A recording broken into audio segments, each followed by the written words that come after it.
வணக்கம். நீங்கள் இணைந்திருப்பது வசந்தம் தொலைக்காட்சியின் இரவு நேர பிரதான செய்திகளோடு. உங்களோடு இணைந்திருக்கும் நாம் அப்துல் மஜீத் ஜசீம். நான் ஷாலினி பிள்ளை. முதலில் இன்றைய தலைப்புச் செய்திகள்.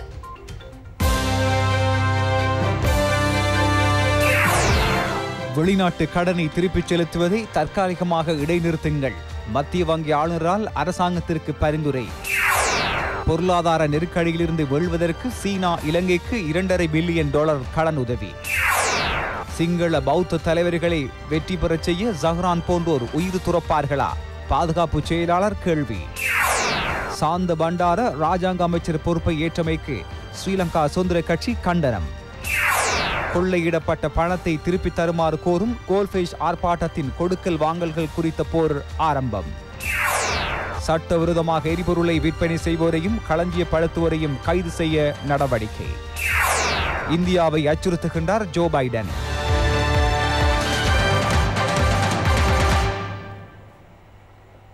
வெளிநாட்டு கடன்கள் செலுத்துவதை தற்காலிகமாக இடைநிறுத்த அரசாங்கத்திற்கு பரிந்துரை வழங்கியுள்ளதாக மத்திய வங்கியின் ஆளுநர் கலாநிதி நந்தலால் வீரசிங்க தெரிவித்துள்ளார். நிதி அமைச்சில் இடம்பெற்ற விசேட ஊடக சந்திப்பிலேயே அவர் இவ்வாறு தெரிவித்தார்.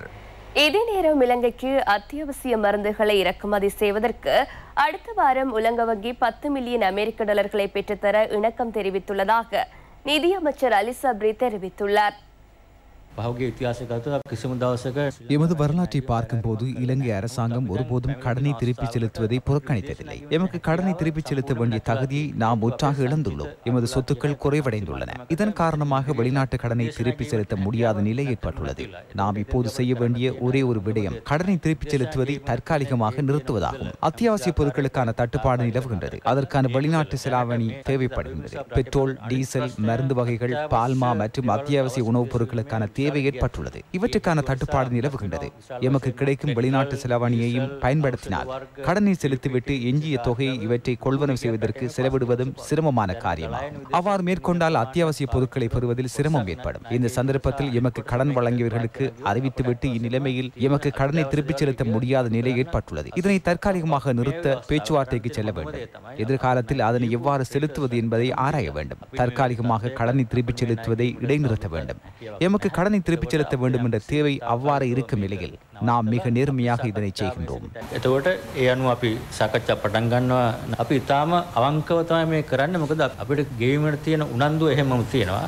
டாலர்களை பெற்றுக்கொள்வதற்கு அங்கீகரிக்கப்பட்ட வங்கிகளுக்கு செல்லுமாறு மத்திய வங்கியின் ஆளுநர் பொதுமக்களை கேட்டுள்ளார். வங்கிகளுக்கு அப்பால் வெளிநாட்டு பணப்புழக்கம் காணப்படுகின்றது. டாலரை $300, $320 வங்கிகள் ஊடாக வழங்கும் நிலையில் தமது அத்தியாவசிய தேவைக்காக வெளிநாட்டு செலாவணியை பெற்றுக்கொள்வதாக இருந்தால், உதாரணமாக ஒருவருடைய பிள்ளை வெளிநாட்டில் கல்வி கற்கிறார். 4000, 5000 அல்லது $10,000 அவர்களுக்கு அனுப்ப வேண்டும். வங்கிகள் ஊடாக அது வழங்கப்படாவிட்டால் கருப்பு சந்தையில் அதனை பெற்றுக்கொள்ள முற்படுவார்கள்.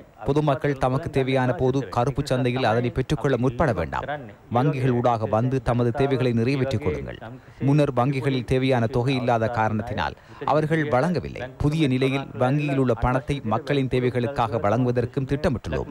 வெளிநாட்டு முதலீட்டாளர்கள் மற்றும் வெளிநாட்டிலிருந்து கிடைக்கும் பணம் அவற்றில் 50% மத்திய வங்கிக்கு வழங்குமாறு கேட்டிருந்தோம். நாம் அதனையும் இன்று முதல் 25% குறைத்துள்ளோம். அந்த பணம் அத்தியாவசிய தேவைகளுக்காகவே பயன்படுத்தப்படும். கல்வியை தொடரும் பிள்ளைகளின் தேவைகள் மற்றும் ஏனைய அத்தியாவசிய தொகைகளுக்கு தேவையான தொகையை வழங்கினால் கருப்பு சந்தை இல்லாமல் போகும்.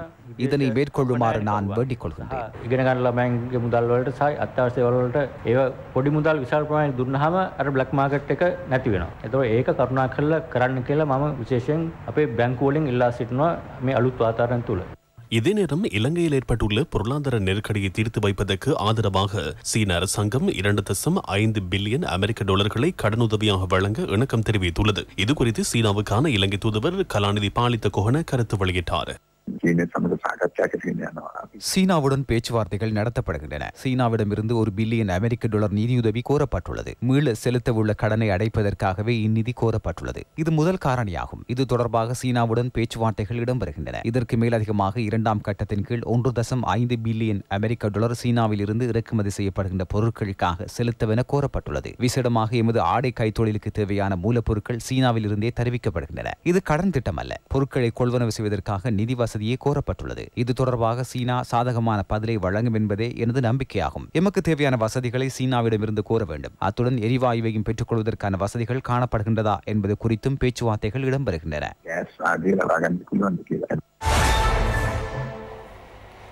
ஈஸ்டர் தாக்குதல் தொடர்பாக உள்நாட்டு மற்றும் சர்வதேச விசாரணைகளின் பின்னர் 735 பேருக்கு எதிராக வழக்கு தாக்கல் செய்யப்பட்டுள்ளதாக பாதுகாப்பு செயலாளர் ஓய்வு பெற்ற ஜெனரல் கமல் குணரட்ன தெரிவித்துள்ளார்.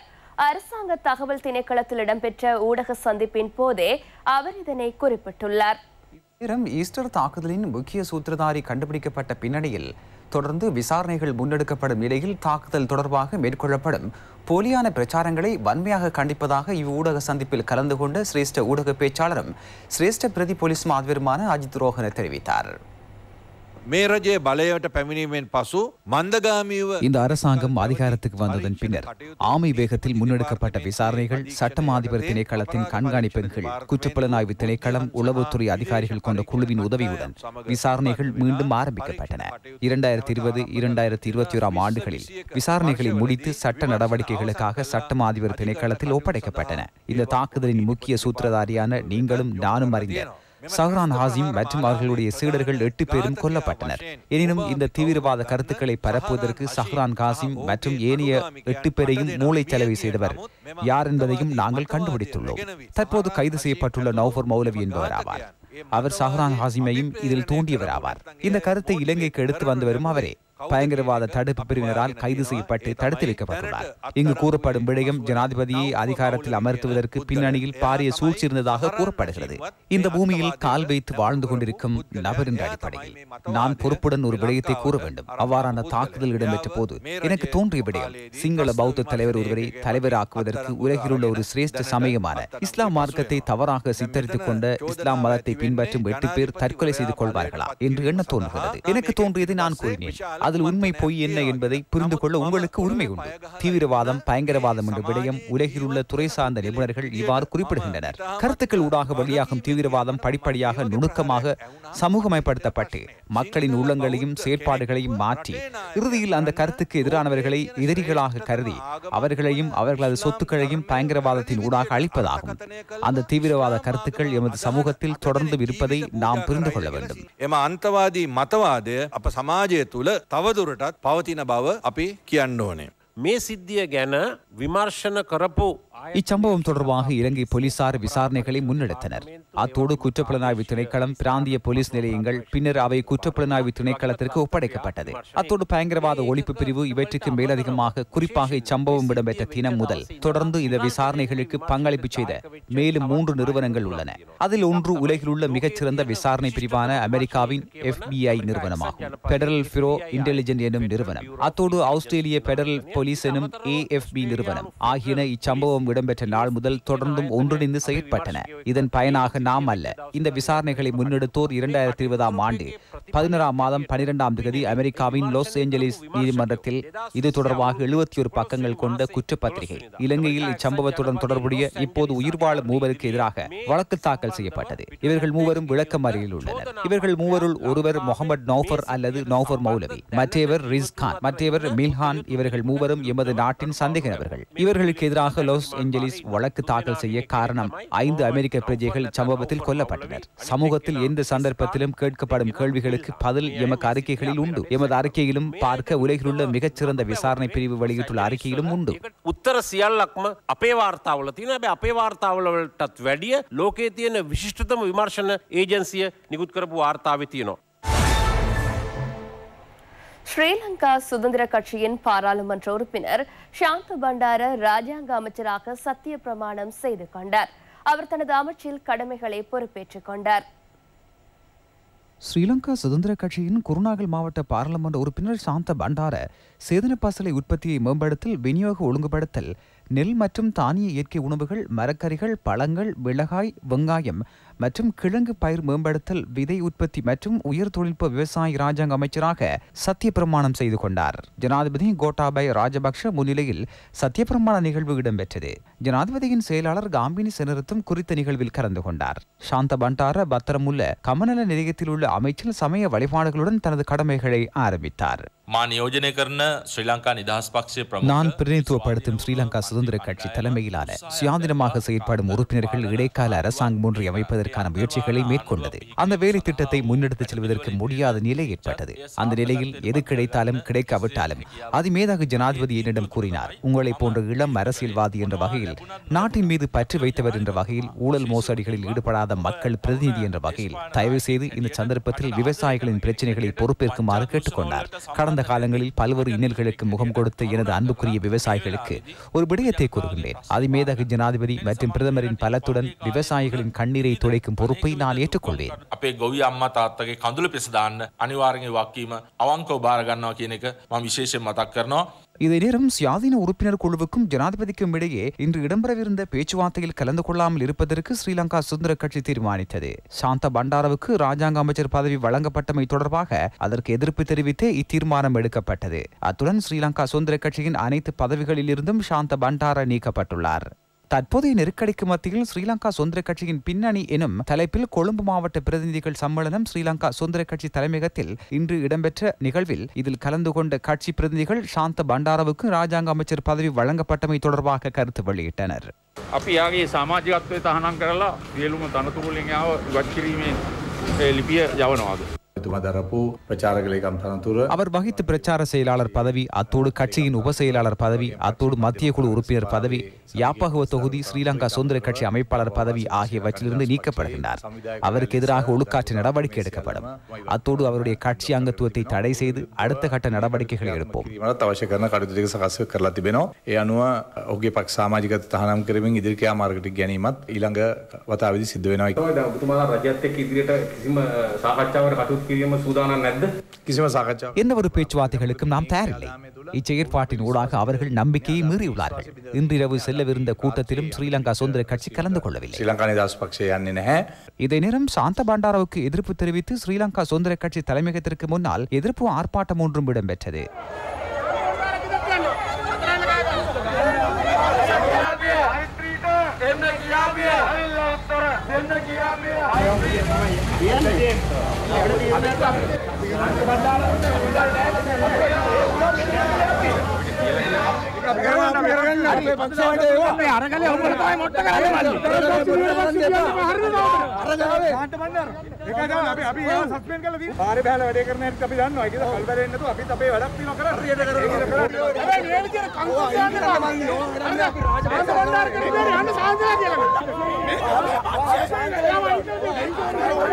இதேவேளை வெளிநாட்டு வேலைவாய்ப்பு ஊக்குவிப்பு மற்றும் சந்தை பல்வகைப்படுத்தல் ராஜாங்க அமைச்சர் பிரியங்கர ஜெயரத்ன கையளித்த ராஜினாமா கடிதத்தை ஜனாதிபதி நிராகரித்துள்ளார். அதற்கமைய பிரியங்கர ஜெயரத்ன தொடர்ந்தும் குறித்த ராஜாங்க அமைச்சு பதவியில் நீடிப்பார் என ஜனாதிபதியின் ஊடகப் பிரிவு குறிப்பிட்டுள்ளது. அரசாங்கத்திற்கு எதிராகவும் ஆதரவாகவும் நாட்டின் பல பாகங்களில் தொடர்ந்தும் ஆர்ப்பாட்டங்கள் இடம்பெறுகின்றன.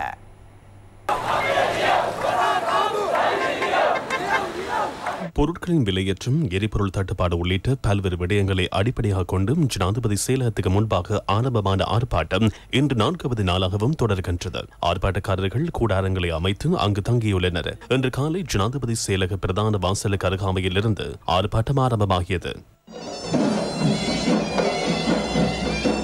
இது நேரம் போலி போராட்டம் என்ற போர்வையில் சிங்கள பௌத்தவத்தின் மீது கை வைக்காத எனும் தலைப்பில் நாட்டுக்கான பிக்குகள் அமைப்பு பாத யாத்திரை ஒன்றை நடத்தியது. கொழும்பு தாமரை தடாக வளாகத்தில் ஆரம்பமான பாத யாத்திரை விஹார மகாதேவி பூங்காவை சென்றடைந்தது.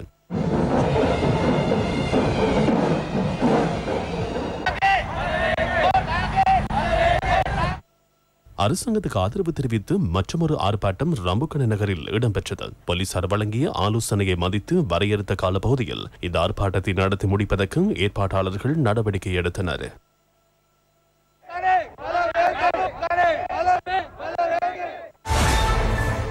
காலிமுகத்திடலில் இடம்பெறும் ஆர்ப்பாட்டத்திற்கு வழங்கப்படும் நிதியுதவிகள் மோசடியாக பயன்படுத்தப்படுவதாக ஆர்ப்பாட்டத்தில் கலந்து கொண்டவர்கள் ஒருவரை ஒருவர் குற்றம் சாட்டி வருகின்றனர். இதே நேரம் கட்சிகளுக்கு அப்பால் என்று கூறிக்கொள்ளும் ஆர்ப்பாட்டத்தின் முக்கிய வழிகாட்டியான உப்புல் சாந்த சன்னஸ்கல சமயஸ்தலங்களை இலக்காக கொண்டு மேற்கொண்ட கூற்று குறித்து மத தலைவர்கள் கண்டனம் தெரிவித்துள்ளனர். காலிமுகத்திடலில் இடம்பெறும் ஆர்ப்பாட்டத்திற்கு வெளிநாட்டிலிருந்து பணம் கிடைப்பதாகவும் அவை மோசடியாக பயன்படுத்தப்படுவதாகவும் இதில் கலந்து கொள்வோர் குற்றம் சாட்டிக் கொள்வதை வெளிக்காட்டும் காணொலி ஒன்று சமூக ஊடகங்களில் வைரலாகி வருகின்றது. இவ்வார்ப்பாட்டத்தில் இணைந்துள்ள ரெட்டா எனும் சமூக ஊடக செயற்பாட்டாளர் சமூக ஊடகங்களில் இது பற்றி வெளியிட்டிருந்தார். போராட்டத்திற்காக பண உதவி வழங்கும் போது நம்பிக்கையான நெருங்கிய ஒருவரின்றி வேறு எவரிடமும் வழங்க வேண்டாம் என்றும் தெரிவிக்கப்பட்டுள்ளது. இது தொடர்பாக உப்பில் சார்ந்த சன்னஸ்கல சமூக ஊடகங்கள் வாயிலாக தனது கருத்தை இவ்வாறு வெளியிட்டிருந்தார். இப்போராட்டம் யூடியூபர்ஸ் மாறுடையது அல்ல. தானசாலை என்ற போர்வையில் தானசாலை கொள்ளையிடுவது கவனம். சட்ட வல்லுநர்கள், நிர்வாகத்துறையினர், மருத்துவர்கள், பொதுமக்கள், நண்பர்கள் இருக்கும்போது ரெட்டோ, குருட்டோ, பட்டோ, பொடி அப்பச்சி ஆகியோரை தலைவர்களாக்குவது பற்றி சிந்தித்து பாருங்கள். இதே நேரம் உப்பில் சார்ந்த சன்னஸ்கல சமயஸ்தலங்கள் தொடர்பாக வெளியிட்டுள்ள சர்ச்சையான கருத்து குறித்து கண்டனங்கள் எழுந்துள்ளன. எந்த ஒரு சமயமாக இருந்தாலும் அதனை அரசாங்கத்திலிருந்து வேறுபடுத்த வேண்டும். சமயம் ஒருபுறம் இருக்கட்டும், நாம் ஆலயங்களுக்கு செல்வோம், வழிபடுவோம். சிந்தித்து பாருங்கள், சகல கிராமங்களிலும் உள்ள ஆலயங்கள் கிராமத்தை விட செல்வந்த நிலையில் உள்ளன. அவை நிர்மாணிக்கப்பட்டு முடிவடைவதில்லை. இலங்கையில் எங்குமே அவ்வாறு நிர்மாணித்து முடிந்த ஆலயங்கள் இல்லை. நைனாதீவுக்கு இன்று சென்றாலும் அங்கும் ஒரு செங்கல்லை சேகரிக்கின்றனர். புத்த பெருமான் இலங்கைக்கு வந்து எத்தனை ஆண்டுகள்? இவர்கள் இன்னும் எம்மை ஏமாற்றுகின்றனர். இலங்கையில் பொருளாதார வளமுள்ள கம்பெனிகள் அனைத்தையும் அரசுடைமையாக்க வேண்டும். தலதா மாளிகையிலிருந்து ஆரம்பிக்க வேண்டும். கதிர்காம தேவாலயத்திலிருந்து ஆரம்பிக்க வேண்டும். ஒரு சிலர் ஆலயங்களில் சேருகின்ற இறைவனுக்காக மக்கள் தங்களது நேர்த்தி கடன் நோய் நீங்கவும் தங்களது மங்களகரமான வாழ்வுக்கும் நேர்த்தி கடனாக இறைவனுக்கு காணிக்கையை கொடுக்கின்றார்கள். அது இறைவனுக்குரிய காணிக்கையாக ஆலயங்களை பரிபாலனம் செய்வதற்கும் ஆலய அர்ச்சகர்களுக்கு உரிய கொடுப்பனவுகள் செய்வதற்கும் ஆலய சிப்பந்திகளுக்கு அவர்களுக்கான கொடுப்பனவு செய்வதற்கும் அந்த ஆலயங்களை பராமரிப்பதற்குமே அவர்களுடைய அந்த காணிக்கைகள் இறைவனுக்கு கொடுத்தது இறை உறைவிடமாகிய அந்த ஆலயத்துக்கே செலவிடப்பட வேண்டும் என்பதுதான் மக்களின் அவா. ஒரு பொழுதும் ஆலயத்துக்கண்டு கொடுத்த பணத்தினை அவர்கள் ஒரு பொழுதும் எந்த ஒரு தங்களது சுயநல தேவைக்காகவும் தங்களது வேறு தேவைகளுக்காகவும் அவர்கள் அதை பயன்படுத்த விரும்புவதும் இல்லை, அவர்கள் தொட ஆசைப்படுவதும் இல்லை. எனவே இப்படியான ஒரு அர்த்தமற்ற கருத்துக்களை மக்களிடம் சொல்லி ஒரு வீணான இந்த தப்பைப்பரங்களை மனதில் ஏற்படுத்தக்கூடாது என்பதை சம்பந்தப்பட்டவர்கள் தெரிந்து கொள்ள வேண்டும். இப்படியான கருத்தினை இந்த ஆலய நிதியினை பயன்படுத்த வேண்டும் என்ற ஒரு தப்பான கருத்தினை தெரிவிக்கின்றார். நிச்சயமாக இது கண்டிக்கத்தக்க விடயமாகும். ஏனென்று சொன்னால் சமயஸ்தலங்கள் பெரும்பாலும் பாரிலோவுக்கு பெரும் சொத்துக்களை கொண்டு இருப்பதில்லை. அது பௌத்த பன்சலைகளாக இருக்கட்டும், முஸ்லிம்களின் பள்ளி வாயில்களாக இருக்கட்டும், கோவில்கள், சேர்ச்சுகள் என்பன இன்று நாங்கள் பார்க்கின்ற பொழுது பல சமயஸ்தலங்களை நடாத்தி செல்வதற்கு கூட வசதியற்ற நிலையிலே பலரும் இருந்து கொண்டிருப்பதை நாங்கள் காணுகின்றோம். சமயஸ்தலங்கள் என்பது மனிதர்களுடைய மத உரிமைகளை பாதுகாக்கின்ற, நிறைவேற்றுகின்ற ஒரு இடமாக இருக்கின்ற காரணத்தினால் அந்த இடங்களில் இருக்கின்ற சொத்துக்கள் பொதுமக்களுக்குரிய அந்த சமய ஸ்தலங்களுக்குரிய சொத்தாகும். அதனை அரசுடைமையாக்க வேண்டும் என்று கூறுவது உண்மையிலேயே இவர்களுக்கு ஒரு சாதாரணமாக சமயத்தின் மீதான ஒரு பிடிப்பு இல்லாதவர்கள் என்றுதான் நாங்கள் பார்க்க வேண்டியிருக்கின்றது. சமய அறிவுள்ளவர்கள், சமயப்பட்டுள்ளவர்கள் இவ்வாறான கூற்றை சொல்ல மாட்டார்கள். இந்த வகையிலே சன்னஸ்கல அவர்கள் சொல்வதை நாங்கள் ஏற்றுக்கொள்ள முடியாது. அதனை நாங்கள் சமய தலைவர்கள் என்ற வகையிலே இந்த கூற்றை நாங்கள் முற்றாக நிராகரிக்கின்றோம். அதேபோல் இப்படியான கருத்துக்களை எவரும் தெரிவிக்க வேண்டாம் என்று கூறிக்கொள்கின்றோம். நாட்டுள்ள பிரச்சனையை தீர்ப்பதற்கு அரசாங்கம் இருக்கின்றது. அரசாங்கம் அது சம்பந்தமாக பல நடவடிக்கைகளை மேற்கொண்டு வருகின்றது. நாங்கள் அனைவரும் சமயத்தின் மீது பற்றுள்ளவர்கள் என்ற வகையிலே நாட்டிலுள்ள இந்த பிரச்சனைகள் தீர்வதற்கு நாங்கள் பிரார்த்திக்க வேண்டும். அதனை விடுத்து சமயஸ்தலங்களில் உள்ள சொத்துக்களை அபகரிக்க வேண்டும் என்று சொல்வதோ அரசுடைமையாக்க வேண்டும் என்று சொல்வதோ ஒரு தகாத செயல் என்பது. சட்டவிரோதமான முறையில் எரிபொருளை விற்பனை செய்வோர் மற்றும் களஞ்சியப்படுத்தி வைத்திருப்போரை கைது செய்வதற்கான சுற்றி வளைப்புகள் தொடர்ந்து முன்னெடுக்கப்படுகின்றன. இதேவேளை இன்று, நாளை மற்றும் நாளை மறுதினம் எரிபொருள் நிரப்பு நிலையங்களில் கேன் மற்றும் போத்தல்களுக்கு எரிபொருளை விநியோகிக்கும் நடவடிக்கை முழுமையாக நிறுத்தப்பட்டுள்ளதாக இலங்கை பெட்ரோலிய கூட்டுத்தாபனம் தெரிவித்துள்ளது. எந்தவொரு அனுமதி பத்திரமின்றி சட்டவிரோதமான முறையில் எரிபொருளை விற்பனை செய்யும் நபர்களை கண்டறிந்து அவர்களை சட்டத்தின் முன் நிறுத்துவதற்கான சுற்றி வளைப்புகள் முன்னெடுக்கப்பட்டுள்ளதாக போலீஸ் தலைமையகம் தெரிவித்துள்ளது. எரிபொருள் நிரப்பு நிலையங்களில் எரிபொருளை பெற்றுக்கொண்டு வேறு இடங்களுக்கு அவற்றை எடுத்துச் சென்று விற்பனை செய்யும் வர்த்தகம் இடம்பெறுகின்றமை தொடர்பில் உறுதிப்படுத்தப்பட்டதை அடுத்து சுற்றி வளைப்பு ஆரம்பிக்கப்பட்டது. நாடளாவிய ரீதியில் 68 சுற்றி வளைப்புகள் முன்னெடுக்கப்பட்டுள்ளன. இதன்போது 8025 லிட்டர் பெட்ரோல் மற்றும் 725 லிட்டர் டீசல் கண்டெடுக்கப்பட்டன. இந்நிலையில் நாட்டின் பல பிரதேசங்களில் டீசல் விநியோக நடவடிக்கை சிபெட்கோ எரிபொருள் நிரப்பு நிலையத்தின் ஊடாக இடம்பெறுவதாக எமது செய்தியாளர்கள் தெரிவிக்கின்றனர். புத்தளம் மாவட்டத்தின் சகல சிபெட்கோ எரிபொருள் நிரப்பு நிலையங்களின் ஊடாகவும் டீசல் விநியோகிக்கப்படுகின்றன. இது தொடர்பில் மக்கள் தமது மகிழ்ச்சியை வெளியிட்டுள்ளனர். சட்டவிரோதமாக பெட்ரோலை களஞ்சியப்படுத்தி கூடிய விலையில் விற்பனை செய்த நபர் ஒருவர் வத்தளை பகுதியில் விசேட அதிரடிப்படையினரால் கைது செய்யப்பட்டார். 30 லிட்டர் பெட்ரோல் கைப்பற்றப்பட்டதுடன் சந்தேக நபர் மேலதிக விசாரணைக்காக வத்தளை போலீஸ் நிலையத்தில் ஒப்படைக்கப்பட்டார். அம்பாறை உகன பிரதேசத்தில் எரிபொருள் நிரப்பு நிலையத்திற்கு எரிபொருள் கிடைக்கப் பெற்றாலும் பாவனையாளர்களுக்கு எரிபொருள் விநியோகிக்கப்படவில்லை என தெரிவித்து 1000க்கும் மேற்பட்டோர் எதிர்ப்பு நடவடிக்கையில் ஈடுபட்டனர். அம்பாறை கண்டி பிரதான வீதியை இடைமறித்து குறித்த எதிர்ப்பு நடவடிக்கை முன்னெடுக்கப்பட்டது. அம்பாறை சிரேஷ்ட போலீஸ் அத்தியட்சகர் ஜெயந்த ரத்நாயக்கவின் தலையீட்டில் எரிபொருள் விநியோகம் ஆரம்பிக்கப்பட்டதை அடுத்து எதிர்ப்பு நடவடிக்கை கைவிடப்பட்டது. கண்டி கடுகாஸ்தோட்ட மெனிக்கும்பர பொருளாதார மத்திய நிலையத்திற்கு அதிகளவான மரக்கறி தொகை கிடைக்கப் பெற்றுள்ளது. எனினும் எரிபொருள் தட்டுப்பாடு காரணமாக வாகனங்கள் வருகை தராமையினால் மரக்கறிகளை விற்பனை செய்வதில் அசௌகரியம் ஏற்பட்டுள்ளதாக பொருளாதார மத்திய நிலைய வர்த்தக சங்கம் தெரிவித்துள்ளது. எரிபொருள் நிரப்பு நிலையங்களுக்கு வழங்கப்படும் எரிபொருள் மட்டுப்படுத்தப்பட்டுள்ளதாக தெரிவிக்கப்படும் கூற்றுக்களில் எவ்வித உண்மையும் இல்லை என இலங்கை பெட்ரோலிய கூட்டுத்தாபனம் தெரிவிக்கின்றது. போதிய அளவு எரிபொருள் இலங்கை பெட்ரோலிய கூட்டுத்தாபனத்தின் வசம் இருப்பதாகவும் அடுத்த சில நாட்களில் மற்றொரு எரிபொருள் இலங்கைக்கு வருகை தரவுள்ளதாகவும் கூட்டுத்தாபனம் தெரிவிக்கின்றது. இதேவேளை எரிவாயுவை பெற்றுக்கொள்வதற்கு தொடர்ந்தும் மக்கள் நீண்ட வரிசையில் காத்திருக்கின்றனர். கண்டி அஸ்கிரிய பிரதேசத்தில் எரிவாயுவின்மையினால் கோபமடைந்த மக்கள் 4 வீதிகளில் இடைமறித்து சுமார் 2 மணித்தியாலம் ஆர்ப்பாட்டத்தில் ஈடுபட்டனர்.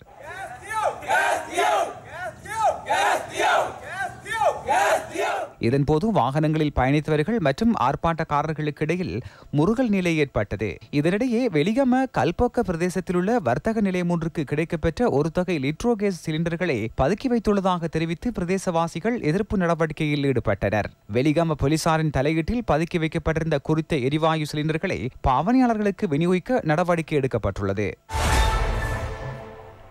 மனிதநேய ஒன்றிணைவு வேலை திட்டத்தின் கீழ் குறைந்த வருமானம் பெறும் குடும்பங்களை இலக்காக கொண்டு உதவிகள் வழங்கி வைக்கப்படுகின்றன. இலங்கையர்களான நாம் மனிதாபிமான பொதிகளை பகிர்ந்து கொண்டவர்கள்.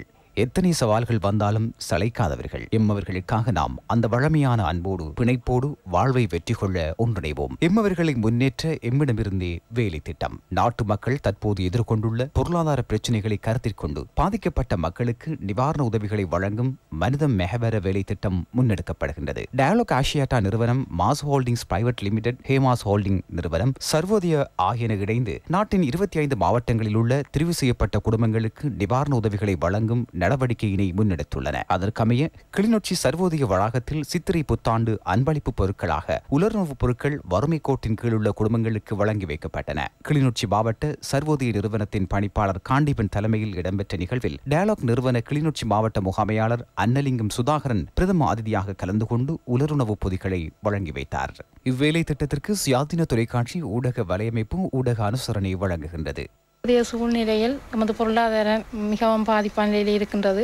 இந்த வகையிலே டயலாக், ஹிமாஸ், சர்வோதயம், மாஸ் போன்ற நிறுவனங்கள் இணைந்து இவ்வாறான வாழ்வாதார உதவிகளை வழங்கியமைக்கு மிகவும் நன்றி தெரிவித்துக் கொள்வதோடு இனி வருங்காலங்களிலும் இவர்களுடைய பொருளாதாரம் இவ்வாறான நிலையில் போகப் போகின்றதோ நமக்கு தெரியாது. இவர்களுடைய வரப்பிரசாதம் எங்களுக்கு மிகவும் மன திருப்தியை ஏற்படுத்துகின்றது. இன்னும் இவ்வாறான உதவிகளை வேறு நிறுவனங்களையும் இதை எடுத்து செய்தால் மிகவும் சந்தோஷமாக இருக்கும். இது வழங்கியமைக்கு மிகவும் நன்றியை தெரிவித்துக் கொண்டு மனிதநேயம் ஒன்றிணைவுக்காக நன்றி. சர்வோதயம், டயலாக் மற்றும் மாஸ் நிறுவனங்களுக்கு சேர்ந்து இந்த பொருட்களை வழங்கியமைக்கு நாங்கள் நன்றி செலுத்துகிறோம். இந்த கஷ்டமான சூழ்நிலையிலும் இந்த மக்களை தெரிவு செய்து இப்படிப்பட்ட உதவிகளை செய்திருக்கிற சர்வோதயத்துக்கு நாங்கள் மனமார்ந்த நன்றியினை தெரிவித்துக் கொள்கிறோம். நெருக்கடியின் மத்தியிலே இந்த டயலாக், மாஸ் மற்ற அந்த நிறுவனங்கள் 3 நிறுவனங்கள் இணைந்து இந்த வாழ்வாதார பொதியை தந்ததுக்காக இந்த சித்திரை நேரங்களே நன்றி. இத்துடன் எமது பிரதான செய்தி அறிக்கை நிறைவு பெறுகின்றது. மீண்டும் எமது அடுத்த பிரதான செய்திகளை நாளை மதியம் 1 மணிக்கு எதிர்பாருங்கள். வணக்கம்.